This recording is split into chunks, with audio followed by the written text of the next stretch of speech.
muitos professores dizendo, olha, está acontecendo isso, eu já falei com a diretoria, a diretoria não fez nada. Então eu recomendo a vocês, porque aí estoura num lugar mais fraco. Você falou aí das polícias, de profissionais que não querem levar adiante, mas tem muitos que querem. Muitos que querem. E às vezes isso coloca o emprego deles em risco, coloca a Sim. credibilidade deles na cidade pequena em risco. Então, esse professor que quer, ele pode fazer a denúncia nem que seja anônima, né? Buscar ele o conselho tutelar e avisar que a escola não está fazendo o que deveria. Mas toda a escola tem que ter um protocolo. E assim, meu sonho é que a gente tenha lei. É obrigatório a pessoa ter um curso de prevenção ao abuso sexual se ela vai trabalhar com criança. Não tem o curso, e curso todo ano tem que fazer de novo. Eu administrei um teatro aqui em São Paulo, eu era obrigada, como era um espaço público, a fazer o curso de brigadista todo ano, né? Você tem que renovar aquele curso de brigada de incêndio. E quando que tem um incêndio? Uma vez na vida, outra na morte. Eu tenho um estupro de criança a cada 6 minutos no país, e quem trabalha com criança não sabe o que fazer nessa hora. Não sabe identificar, não sabe o que fazer. Se não é uma vontade da escola, né, principalmente escolas de fora que têm salvaguardas e decisões assim, não se tem curso, não se tem preparação dos funcionários. Então eu preciso saber se essa criança está sofrendo alguma violência. E eu consigo saber até se essa violência é online ou não, porque o trauma é o mesmo. Eu consigo perceber o comportamento da criança. Então a gente precisaria. Lei, gente, que lei que Sheili sonha com uma lei? Eu vou aproveitar esse podcast de grande visibilidade. Qual é a lei? Educação sexual e de prevenção ao abuso obrigatória em todas as escolas, começando por todos os funcionários. Não tem curso de prevenção ao abuso, não pode trabalhar com criança. Imagina. Shelly, deixa eu só fazer aqui uma parte aqui que o pessoal tá revoltado contigo por causa do videogame. Só deixando claro aqui que ela está falando sobre os pais controlarem isso, né? Que o videogame em si não é bom nem mal.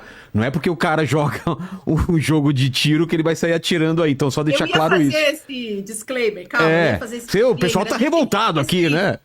A gente tem muita pesquisa que mostra, a gente tem Ludo, a gente tem o vício em jogos online, que é um vício muito presente por causa da dopamina, isso pode acontecer, isso é um problema que a gente tem que lidar. E tem muitas pesquisas que mostram que não existe uma ligação direta da violência física com a violência que acontece no jogo. Existem muitas pesquisas que mostram isso. Já tem Mas outras existe, pesquisas que vão deixar isso. mas existe um controle parental, né? Existe Não jogos vale a que idade, é a né? idade. Tem Qual é a jogos, idade para jogar? Se é, tem tem, alguém acompanhando? Qual é o exato. comportamento que essa criança e esse adolescente. Nós não estamos falando de adultos, tá, gente? Eu Sim, sei que a maioria que está nos assistindo é adulto. Não é. se compare com criança e adolescente que está com o cérebro em desenvolvimento. Então, o que é que eles estão jogando? Se é para a idade deles, tudo tem idade recomendada, então é bom que se siga isso, e é muito raro que sigam. Vocês que jogam, gente, eu tenho muito amigo que joga, e que joga jogos muito violentos. E eles sempre me contam, inclusive tem gente que faz vídeos sobre isso, que eles encontram crianças pequenas ali. Que eles encontram, eles veem pela voz que é uma criança pequena, eles fazem vídeos denunciando isso. Então que idade tem, como é, se tem orientação ou não, como é que a gente conversa sobre esse jogo e qual é o comportamento que a criança está desenvolvendo, se ela está dependente desse jogo ou não. Pois é. Só deixar claro Gosto, Mas isso, então. assim, eu gosto mas desses assim, jogos. É. a Shelly também falou, cara, na verdade o ponto principal é que quando fala de videogame, daí também dá um foco muito forte, né? Mas ela falou do fato da dessensibilização por conta da hiperconectividade. Eu estou entendendo que os adolescentes eles perderam a noção de materialidade e peso que é cometer um crime contra uma pessoa.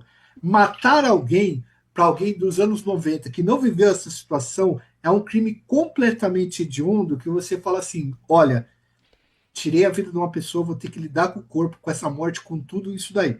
Essa dessensibilização que ela está falando do ambiente de ódio que acontece faz com que talvez esses crimes aconteçam com um menor grau de consciência e de peso da consciência dessas crianças. E aí, esse ponto que ela fala sobre os corpos ali, ela está falando do ponto específico de você matar e não saber o que fazer com aquele corpo, ou não entender que aquele corpo é a materialidade do seu crime, porque dentro do videogame esse corpo desaparece. É apenas uma percepção. Eu não vi a Shay falando que o videogame é a culpa do moleque que tá matando os outros, entendeu? Tudo bem, a internet faz isso, né? A gente vai entendendo, É, pegando o que tá vendo, tá tudo certo, gente. A questão é que onde é que a gente está aprendendo a ser violento e onde é que a nossa sensibilidade está mudando. Eu estava lembrando outro dia, Joel, a primeira vez que eu vi uma cena de guerra na minha vida, eu estava no cursinho, eu tinha uns 14 anos, hoje eu tenho 43. Eu estava no cursinho e um professor conseguiu umas imagens, eu não tinha acesso a isso, eu não via jornal, eu acho, não tinha, que era de um sniper atirando numa pessoa que estava correndo para tentar salvar uma outra pessoa da família. Até hoje eu lembro daquilo, de tão horrorizada que eu fiquei. Eu tinha 14, 15 anos. Chocada, assim, passada. E tinha uma outra imagem, sabe essa imagem de corpos, todos mortos, um ao lado do outro, que a gente tem de guerra? Aquilo foi algo que me deixou... Eu nunca tinha visto aquilo na minha vida. Com 14 anos, 15 anos ali, eu tava chocadíssima. Eu entrei com 16, com 15 eu tava ali chocada. Hoje, com que idade alguém vê essa imagem? Com todas... Porque a gente tá vendo uma guerra ao vivo. Por exemplo, nós estamos vendo guerras ao vivo na nossa frente. A gente tem toda a tecnologia não para acabar com a guerra, mas para ver ela ao vivo e não conseguir fazer nada. Será que isso não desensibiliza? A pessoa não naturaliza? Não é que é natural. Será que não dá um tom de que isso sempre acontece, de que é assim, de que a gente não pode fazer nada? Uma das coisas que eu mais ouço dessa geração mais nova é: não tem o que fazer. É assim. A política é assim, não podemos fazer nada. Tal coisa é assim, não podemos fazer nada. E a gente é muito importante. Cada um de nós. Não importa se você não é o Felca e tem 200 milhões, ou se você vai falar durante anos como eu e como várias amigas minhas e ninguém vai ouvir aquele núcleozinho de pais que é muito interessado no assunto. É muito importante. A gente não faz uma mudança cultural só com uma pessoa. Um dia, para o Felca chegar e falar isso e tudo ser ouvido, já tinha uma cama para ele deitar, que agora vai segurar ele, vai dizer, cara, é isso mesmo, a gente está vendo, a gente sabe o que é. Então, saibam que cada atitude importa, não tem nada que não importa. Então, o tempo que a gente fica, como a gente orienta os adolescentes, qual é o nosso comportamento, porque tem muito adulto que segue criança, que curte, porque acha a criança bonitinha, não sabe nem... Eu falo assim, você sabe se essa criança que apareceu na sua timeline está viva agora em segurança? Você consegue afirmar? Se você não consegue, não curte, não compartilha, nem assiste. Você não sabe nem se ela está em cárcere privado, você não sabe nada da criança.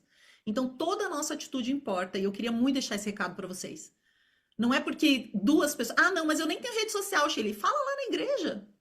Pede um espacinho para o seu pastor para comentar sobre essas violências e que os pais podem ficar mais atentos, sabe? Todo lugar é um lugar e toda pessoa é importante para falar sobre esse assunto. Vamos então, Lene, para a última pergunta aí. Vamos lá. Ó, o Henrique mandou, na verdade, 2 perguntas em uma aqui. Ele falou o seguinte: como separar liberdade de expressão de crime quando o assunto é conteúdo envolvendo menores e a sociedade está normalizando demais a exposição de crianças ou ainda existe um limite claro?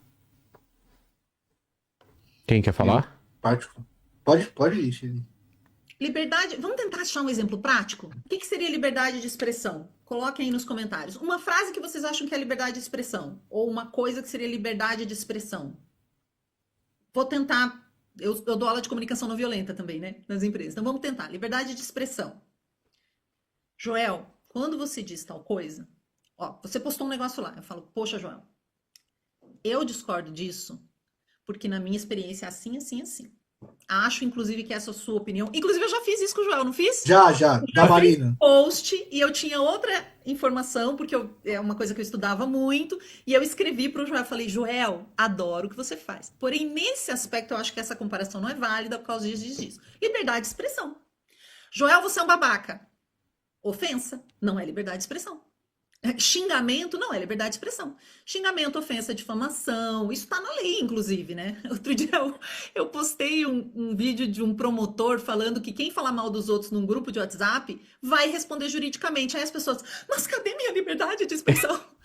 Não, mas você quer liberdade para falar mal de uma pessoa? Isso você não fala mal. Eu não chego aqui na cara do Vilela e falo, Vilela, você é um idiota. Não, isso Aperta não é a campainha. Aperta a campainha de alguém e fala, eu quero falar um negócio de você aí. Tem que lidar isso com as consequências. Acho que rola uma confusão, né? Ou eu digo, eu posso dizer, vamos lá, fulano é ladrão. Que é isso, as pessoas geralmente querem brigar porque querem chamar, sei lá, o Lula ou o Bolsonaro de ladrão. Geralmente a conversa vem aí, né? Eu posso dizer, fulano foi condenado por tal coisa. Eu posso dizer isso. Se isso é um dado público, eu posso falar.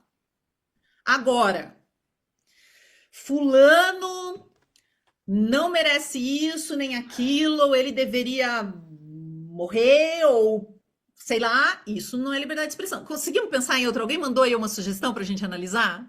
eu não vejo que é tão difícil assim de analisar o que é liberdade de expressão e o que não é. Em relação à exposição